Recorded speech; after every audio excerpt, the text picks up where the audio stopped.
Chega de moleza, vamos trabalhar. Matéria de hoje, história da igreja. A nossa história, a história da igreja, ela nasce com a descida do Espírito Santo. Jesus fala, quando você lê o Evangelho de João, ali no capítulo 14, 15, 16, Jesus fala, ó, não vou deixar vocês sozinhos, não vou deixar vocês órfãos, eu enviarei outra pessoa em meu lugar, vai ficar, eu vou, mas deixo outro, porque sem mim nada podeis fazer. Então o crente precisa aprender isso aí. Sem Deus, nada podemos fazer. Nós dependemos da pessoa do Espírito Santo, que é Deus. É isso que nós vamos aprender. E o Espírito Santo desce no dia do Pentecoste e fica morando na igreja. E fica com a igreja até o arrebatamento da igreja. Então, se você é igreja, se você é um crente em Jesus Cristo, você tem o Espírito Santo, que é diferente de dons do Espírito Santo, matéria que nós vamos aprender mais na frente. Muito bem, mas essa matéria, ela começa com o nascimento do cristianismo. Então, nós vamos ver aí como surge a nossa, podemos chamar religião, o cristianismo, a nossa fé, que é a maior religião em números de adeptos do planeta Terra. As estatísticas mostram 2,5 bilhões de cristãos. Olha, é a maior religião do mundo. E nós vamos estudar, nós vamos dividir em pedaços, nós vamos fatiar a história para facilitar o aprendizado. E o primeiro trecho da história que nós vamos estudar, desde a ascensão de Cristo até a pregação de Estevão. Então esse período é de mais ou menos 5 anos, da ascensão de Cristo, do retorno de Cristo para o Pai, até a morte de Estevão. 5 anos de história nós vamos estudar.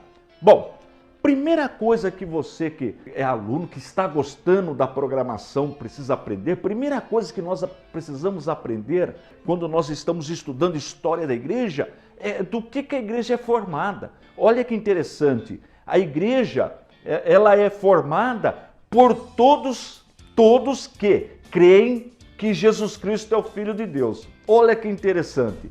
Se a pessoa crê, primeiro passo para a formação da igreja, precisa crer que Jesus Cristo é Filho de Deus, unigênito do Pai. Olha que coisa maravilhosa. Então, nós somos criaturas de Deus. Nós nos tornamos filhos por adoção. Você sabia disso? Nós somos adotados. Agora, Jesus Cristo, nosso Senhor, não. Nosso Senhor e Salvador Jesus Cristo, ele é da mesma substância, do mesmo gênero. Ele é Deus de Deus. Então ele é 100% Deus. Mas também é 100% homem, porque ele foi gerado, né, um mistério, a Bíblia chama de mistério, no ventre de Maria, pelo Espírito Santo, e herdou de Maria a natureza humana, sem o pecado, sem a culpa, tá bom? Então, Jesus é o unigênito, é o único da mesma espécie. Olha que coisa maravilhosa, é o único da mesma espécie, por isso ele é unigênito do Pai. Então, a igreja é formada por todos aqueles que creem que Jesus é o Filho de Deus. Agora, o segundo detalhe, que aceita Cristo como Salvador pessoal e passa a obedecer. Então, olha que coisa, que mistério. Olha que mistério. Se você crê que Jesus Cristo é o Filho de Deus, o unigênito do Pai, se você aceita a condição de que é pecador, você reconhece os seus pecados. Não, eu reconheço que eu sou um pecador. E você aceita Jesus Cristo como o Cordeiro de Deus que tira o pecado do mundo. Se você aceita Jesus Cristo como o único e suficiente Salvador, então você é transformado em igreja. Você é separado para um trabalho especial, isso é ser igreja. Mas isso só acontece na vida da pessoa se o Espírito Santo falar com a pessoa, se a pessoa for impactada pela palavra de Deus, que é obra do Espírito. Por isso que a igreja nasce com a descida do Espírito Santo. Porque sem o Espírito Santo, nós não podemos fazer nada. A verdade é essa. Tá bom? Então, se você é igreja, você tem o Espírito Santo. Senão, você não é igreja. tá bom? Então a igreja, ela é individual, mas ela também é coletiva. Depois nós vamos aprender com mais detalhe.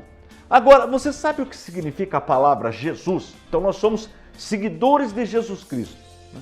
Nós aceitamos Jesus, nós o reconhecemos como único e suficiente Salvador. Mas o que significa a palavrinha Jesus? Vamos ver o que significa? Ela vem lá do hebraico. Olha o significado. O Senhor é salvação. Olha que coisa maravilhosa. Então o próprio nome já carrega uma explicação, um significado. Então o Senhor é salvação. Agora muita gente, eu já vi falar assim, olha, Jesus, ele é o nosso Messias, né? Jesus, ele é o Cristo. Ou ainda Jesus, ele é o ungido. Então qual que é o significado de cada palavra? Mesma coisa. Messias é em hebraico. Cristo é grego. E trazendo para o português, o ungido. Porque ele foi o único, o escolhido para uma missão única, uma missão ímpar, salvar a humanidade. Então ele é ungido para uma missão especial, nos salvar. Então nós começamos aí a nossa história, os primeiros anos da história do cristianismo. Então nós já sabemos que todos aqueles que creem que Jesus Cristo é o Filho de Deus, todos aqueles que aceitam Jesus Cristo como único e suficiente Salvador, como o Cordeiro de Deus que tira o pecado do mundo, que reconhece que é pecador e o aceita, transforma-se em igreja, é salvo. Olha que coisa maravilhosa. A palavra Jesus, o Senhor é salvação, no hebraico Messias, no grego Cristo e no português vamos dizer assim, ungido. Ungido para uma missão especial, salvar o mundo. Agora, outra pergunta. Se alguém perguntar, olha, você é cristão, você segue a Jesus Cristo, mas você fala que pertence à igreja, mas a primeira igreja, onde a igreja nasceu? Onde foi a primeira igreja, a primeira reunião desse grupo que tem a igreja individual, mas eles se reuniram? O primeiro fato da história foi na cidade de Jerusalém, local do nascimento da igreja, Jerusalém. Muito bem. Agora, povo judeu. Então Deus escolheu a cidade de Jerusalém e o povo judeu é onde começa a igreja, tá? Nasce entre o povo judeu. Muito bem. Agora, a mensagem apostólica, a mensagem que começa a ser pregada, aliás, interessante que o primeiro pregador, isso está registrado em Atos dos Apóstolos. Aliás, outra coisa interessante, Atos dos Apóstolos, que é o quinto livro do Novo Testamento, nós temos 4 biografias que são os evangelhos de Mateus, Marcos, Lucas e João. Depois Atos dos Apóstolos, o livro poderia ser chamado Atos do Espírito Santo, porque nós vemos a atuação do Espírito Santo no livro inteirinho. Então, leia Atos dos Apóstolos, aí os primeiros capítulos, você vai aprender detalhadamente tudo que eu estou ensinando hoje. Mas muito bem. Agora, a mensagem, o primeiro que sai pregando, eles estavam em 120 pessoas, aproximadamente. A Bíblia fala aproximadamente 120 pessoas buscando a Deus e de repente todos foram cheios do Espírito Santo. Agora, cheios do Espírito Santo, Pedro levanta e começa a pregar o evangelho, porque pensaram os que estavam de fora, porque tinha judeu que vinha da diáspora, eles vinham de tudo quanto é lugares, de outros países, de outras cidades. Então eles estavam reunidos ali, falando, esse pessoal bebeu demais, acharam que eles estavam embriagados. Aí Pedro, cheio do Espírito Santo, toma a palavra e começa a pregar a palavra de Deus. E no primeiro apelo, 3 mil, aproximadamente, a Bíblia fala aproximadamente 3 mil pessoas aceitam Jesus. Conversão já o Espírito Santo atua na vida de 3 mil pessoas. Então de 120, a igreja já vai para 3 mil. E daqui a pouquinho, se você continuar lendo, já vai para 5 mil e não para mais, até chegar hoje aí nesses bilhões de cristãos. Muito bem. Agora, a mensagem, ela é dividida em 3 partes principais. Então, a primeira parte é o caráter messiânico de Jesus. O caráter messiânico de Jesus é a primeira parte. Ou seja, então veja que interessante. Nós não temos ainda o Novo Testamento. nós não temos ainda os 27 livros do Novo Testamento. A escrita desses livros, ela começa depois mais ou menos do ano 50, então nós não temos. Então, quando Pedro vai pregar, ele usa como referência o Antigo Testamento. Ele faz citações da sua mensagem, olha a importância do Antigo Testamento, E ele vai usar o Antigo Testamento para quê? Para mostrar o caráter messiânico de Jesus. Olha aí, eu não falei do Messias, de Cristo, do ungido, que Jesus é ungido. Ele vai provar no Antigo Testamento, ele vai fazer citações do Antigo Testamento que estava previsto, estava profetizado o caráter messiânico de Jesus. Ele ia provar por A mais B para os seus ouvintes, os ouvintes da mensagem, que Jesus Cristo estava, aquele Messias que Deus prometeu no Antigo Testamento era aquele Jesus, que ele era apóstolo. Muito bem. Segunda parte da mensagem. Então, a primeira parte, o caráter messiânico de Jesus. Segunda parte, a ressurreição de Jesus. Ponto importantíssimo, porque se Jesus não houvesse ressuscitado, a Bíblia fala que nós seríamos os mais miseráveis dos homens. É em vão a nossa fé.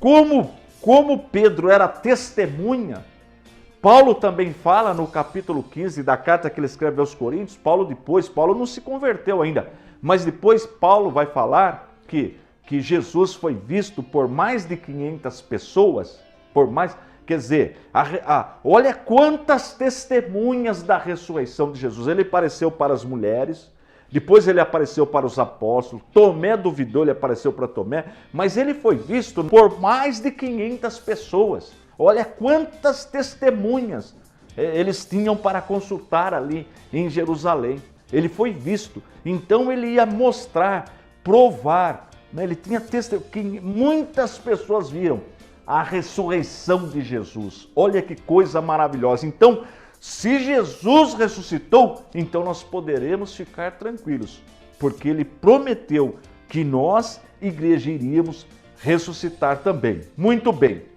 E a terceira parte da mensagem? A terceira parte da mensagem é a volta de Jesus.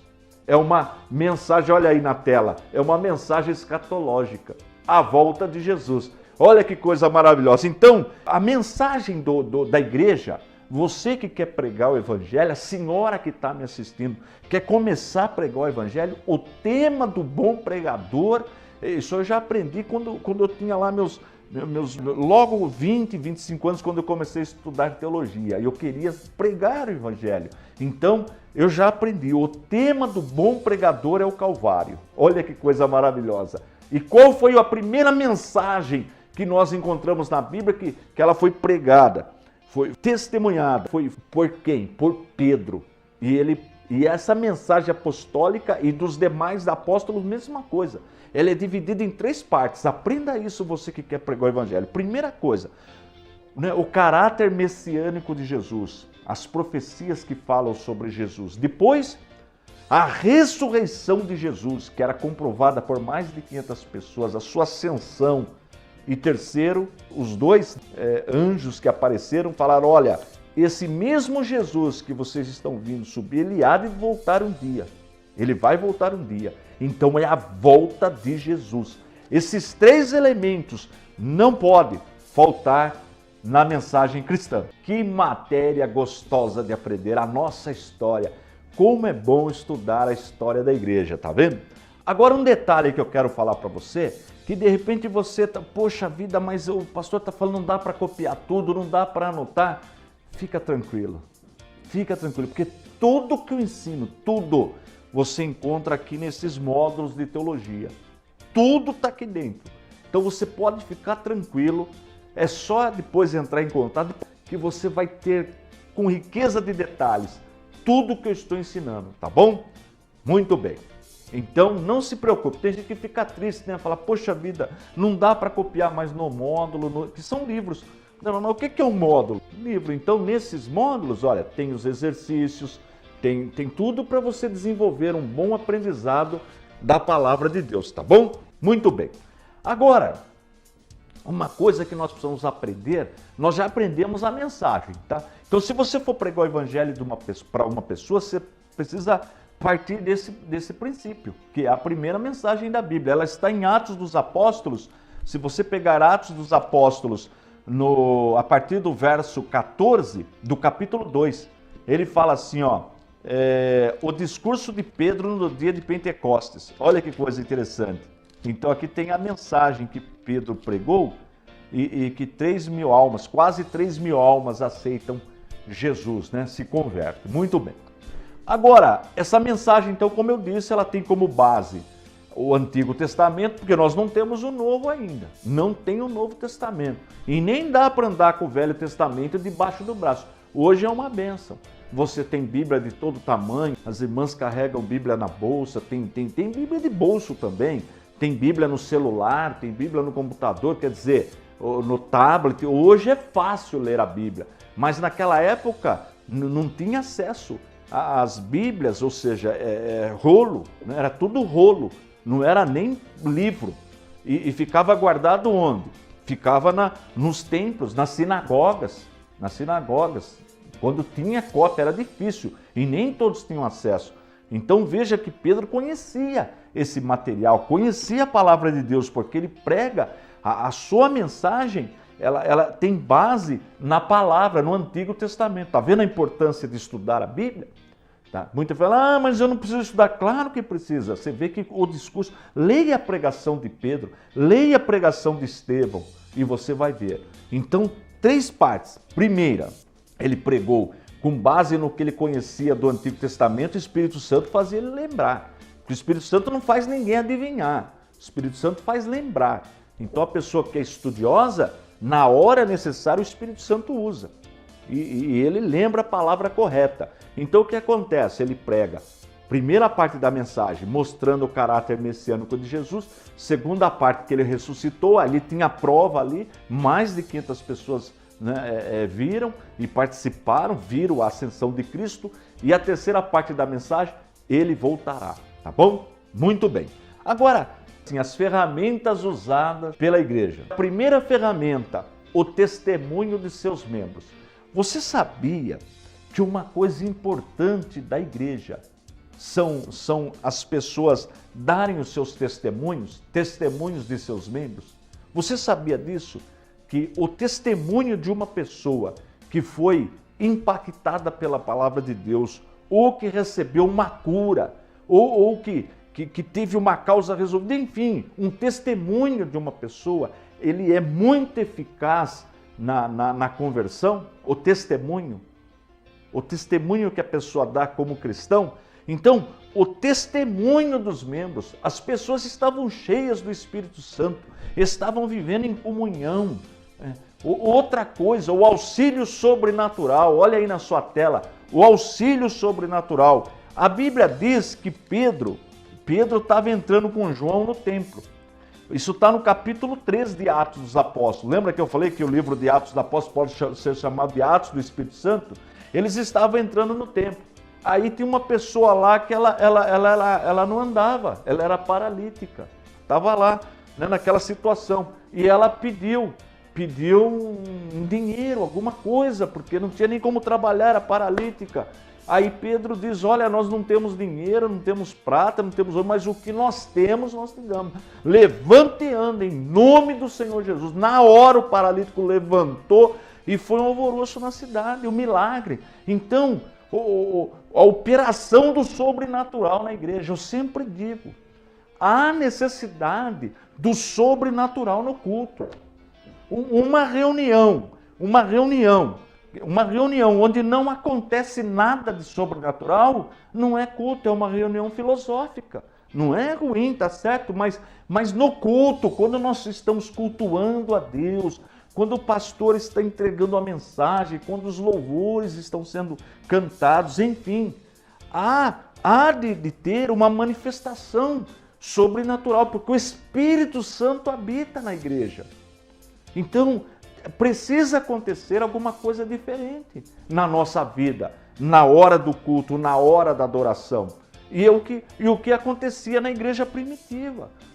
Então, o testemunho dos membros e a atuação sobrenatural, esses dois elementos é que traziam, né, que as pessoas ficavam sabendo, um vai contando para o outro, o meio de comunicação na época não era igual hoje. Hoje você está me vendo aí, tem a TV, no conforto do celular, mas na época não tinha nada disso. Era boca a boca, um falando para o outro, falando, e eles viam o testemunho, pessoas sendo curadas, pessoas que não andavam andando, pessoas que não enxergavam.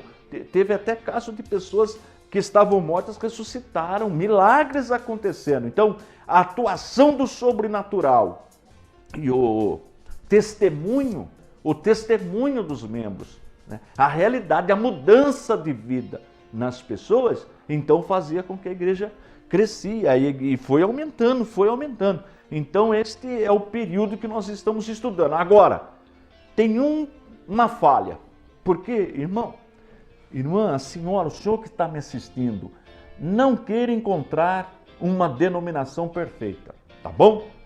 Parte por aí. Não queira encontrar uma denominação perfeita. Não tem, tá bom? Põe isso na sua cabeça. Não tem. A igreja, ela é formada de pecadores.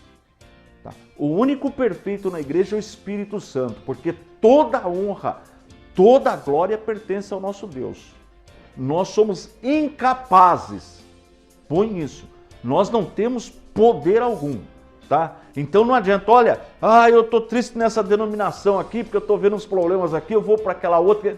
Você pode até ir, mas você não vai encontrar grupo reunido perfeito, porque começa por você, começa por mim. Nós não somos falhos? Ou você que está me assistindo é perfeito? Você que está me assistindo é perfeito? Lógico que não. A senhora? Lógico que não. Lógico, se fosse perfeita, eu não precisava de Jesus. Como a igreja é formada de homens, as denominações, então você vai encontrar problema ali. E na igreja primitiva nós vamos encontrar um problema sério. Sabe qual era o defeito da igreja primitiva? A falha era zelo missionário. Essa era a falha da igreja. Olha, está aí na tela.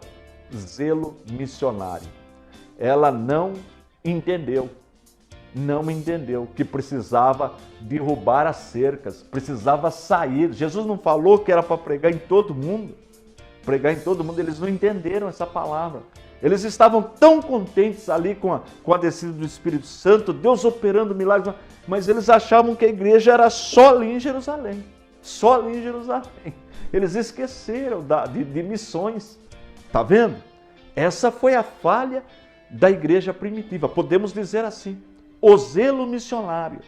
Mas nós vamos aprender que Deus resolve esse problema. Com o Espírito Santo, ele é o mestre da igreja.